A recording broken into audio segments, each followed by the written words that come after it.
ẹ dákun nǹkan kan ni mo sáré mú wá fún wa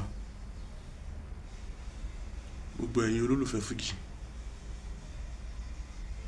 pàápàá jùlọ gbogbo ẹ̀yin tí Alhaji Saheed Osupa gbogbo ẹ̀yin tí Alhaji Wasiu Alabi Pasuma generally gbogbo ẹ̀yin tẹ́ ń gbádùn fújì tí a bá ti ń fi àdúrà ránṣẹ́ sí Alhaji Wasiu Alabi Pasuma tá ń rọ̀jò àdúrà fún wọn lórí àlá tí wọ́n lá sí wọn, ẹ má gbàgbé láti máa ṣe àdúrà fún Alhaji Saheed Osupa náà o.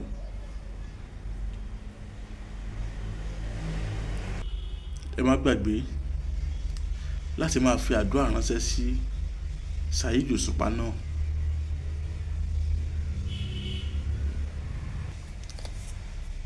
Ẹbí mi lè rí ẹni kí nìdí ìdí abá ni pé lóòótọ́ gbogbo àwọn olórin tá à ń gbádùn pọ̀ wọ́n pọ̀ gan, fẹ́ sọ pé gbogbo wọn náà ni à ń gbádùn. Bàbá ní àláìkì ẹnìkan kìnnìkan still náà bàbá láìkì orin ẹ̀ á láìkì wa rẹ̀. A lè ní fífọ́ràtì lóòótọ́ ní olórin ṣùgbọ́n still náà a sì máa ní ẹnìkan tó jẹ́ pé a máa láìkì, ṣùgbọ́n ẹni tá à láìkì ẹ̀ náà dandan náà ni èèyàn lòun náà. Àwa ní gbàdúrà pé ká burú ṣẹlẹ̀ sí i. Ṣé mọ̀ wípé àlá nígbà míì a máa ṣiṣẹ́ gba ibòmíì lọ. Níbi téèyàn fojú sí nígbà míì ọ̀nà lè mọ̀ sí ńbẹ̀. Àbúrò ní ṣẹlẹ̀ sẹ́ni kankan nu wọn o. Àti Alhaji Saheed Osupa àti Alhaji Pasuma àti Alhaji Wasiu Ayinde àti Taye Currency ni Muri Thunder ni Sule Alao Malaika ni Baba Oko Sefiu Alao ni gbogbo wọn general pátápátá. Àbúrò ní ṣẹlẹ̀ sẹ́ni kankan nu wọn.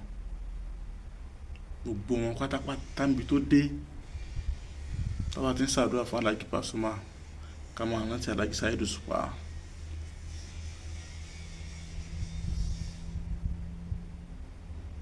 Wọ́n á máa lálàá sí bàbá pé bàbá yìí àwọn lálàá sí bàbá wọn kíkọ́ mọ́ ṣẹlẹ̀ ìgbà kan tó sì jẹ́ wípé ọmọ ni àlá ń tọ́ka sí. Ẹ má sì mí gbọ́ o. Wọ́n á máa lálàá sí bàbá tó jẹ́ pé ọmọ ni àlá ó tọ́ka sí. Wọ́n á máa lálàá sí ìyàwó tó jẹ́ wípé ọkọ ni àlá ń tọ́ka sí.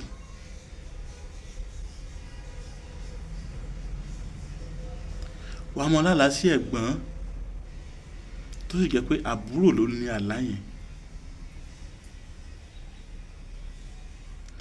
Ọlọ́run máa ń fi nǹkan hàn ẹ̀dá ṣùgbọ́n àmì tọ́lọ́run fi máa ń hàn àwọn ọmọ ènìyàn yẹn ìmọ̀ ń pa lówe ni. Àmì tọ́lọ́run fi máa ń hàn ọmọ ẹ̀dá a máa pa lówe tó sì jẹ́ pé ọ̀tọ̀ níbi tá a ronú sí ọ̀tọ̀ níbi tọ́nà wà. In general gbogbo àwọn onífújì pátápátá àbúrò ní ṣe yín kò ní fẹ́ sí yín. Ẹ dákun ẹ̀yin àfáà, ẹ̀yin pásítọ̀, ẹ̀yin wòlíì, ẹ̀yin abaláwo bá ti ń gbàdúrà fún Alhaji Pasuma ẹ máa rántí Alhaji Saheed Osupa, ẹ máa rántí Wasiu Ayinde, ẹ máa rántí Obesere, ẹ máa rántí gbogbo àwọn olórin yẹn pátápátá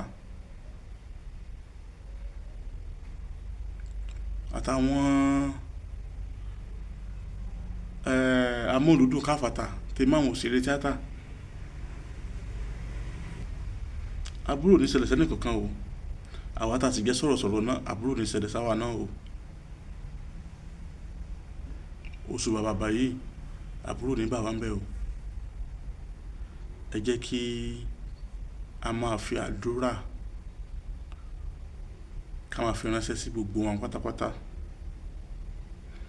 torí wípé òwe ni Jésù fi bá àwọn ọmọlẹ́yìn ẹ̀ sọ̀rọ̀.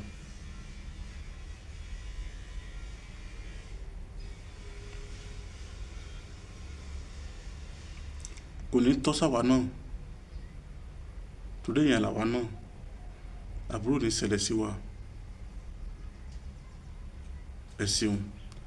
Ọlálékan Àyìndé abẹ́rẹ́ ọ̀rọ̀ ló kọ mi, Sọ́náyà Fíkúdé orúkọ tó ju lọ, abọ́ra tí kì í bá wọn kà ní sí pẹ̀lẹ́pẹ̀lẹ́, asá ò ní balẹ̀ gbogbo ikọ̀, asá ò ní balẹ̀ gbogbo yán. Olóògbé abẹ gúngún alábàárà ló fún lásán orin tán kọ́ tẹ̀lé gún lẹ́yìn, òun náà pè ní ẹ̀sà. Ẹ ṣeun tẹ́ ń wò wá, tẹ́ ń gbádùn wá. Ẹ ṣé o.